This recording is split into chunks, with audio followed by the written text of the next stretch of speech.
Tonight is Skye Blaine. Her book is Bound to Love, a memoir of grit and gratitude. Skye Blaine writes memoir, fiction, poetry, and blogs developing themes of aging, coming of age, disability, and awakening. She received a master's in creative writing from Antioch University.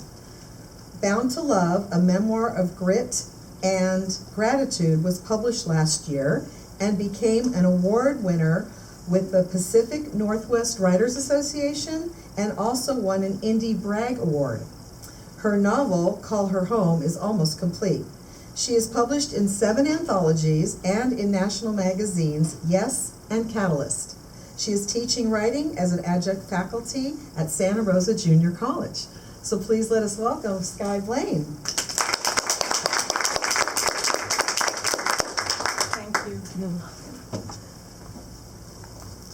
I'm going to read 2 sections I've never read before, and I'm starting at the beginning. Chapter 1. I did not get the child I dreamed of, the physically perfect child, the model child of every parent's dream. As a mother, to write these words makes me a heretic. Mothers aren't supposed to feel this way, and if we do, we certainly aren't encouraged to voice it. It's a secret that mothers keep. I only recently had this conversation with my son, Tom. It took me 30+ years to admit these feelings, even to myself. It's good that Tom is blessed with a wicked sense of humor because he chuckled and said, "Mom, I didn't get what I wanted either." He got a body that has given him struggle, pain, and disappointment. I noticed recently that my son's hairline has receded a bit at the temples and was stunned afresh that 4 decades have passed since his birth. Those years often seemed like the highest mountain range, impossible to traverse with the skills I had in the face of the powerful challenges that confronted us. I scrambled to discover what new expertise was required and to pocket it as fast as I could.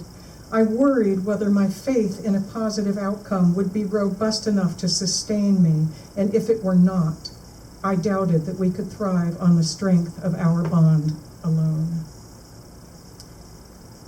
And then a scene called Home, January 1974.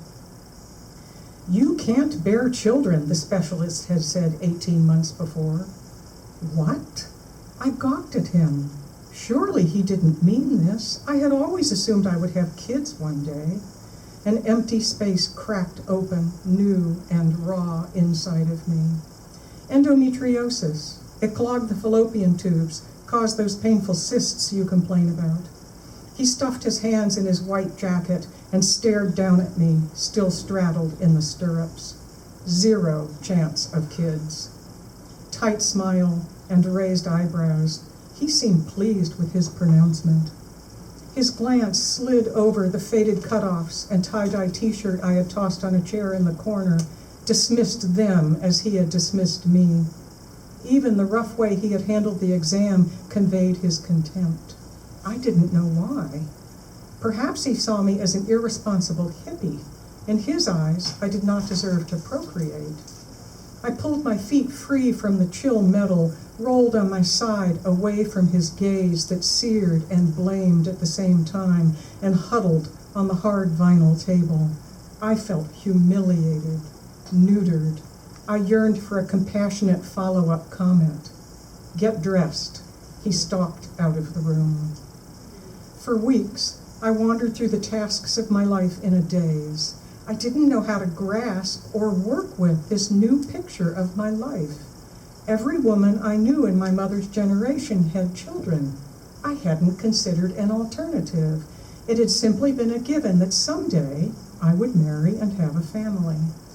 The following summer, based on the finality of his 0 chance, I chucked my diaphragm and birth control pills into the trash.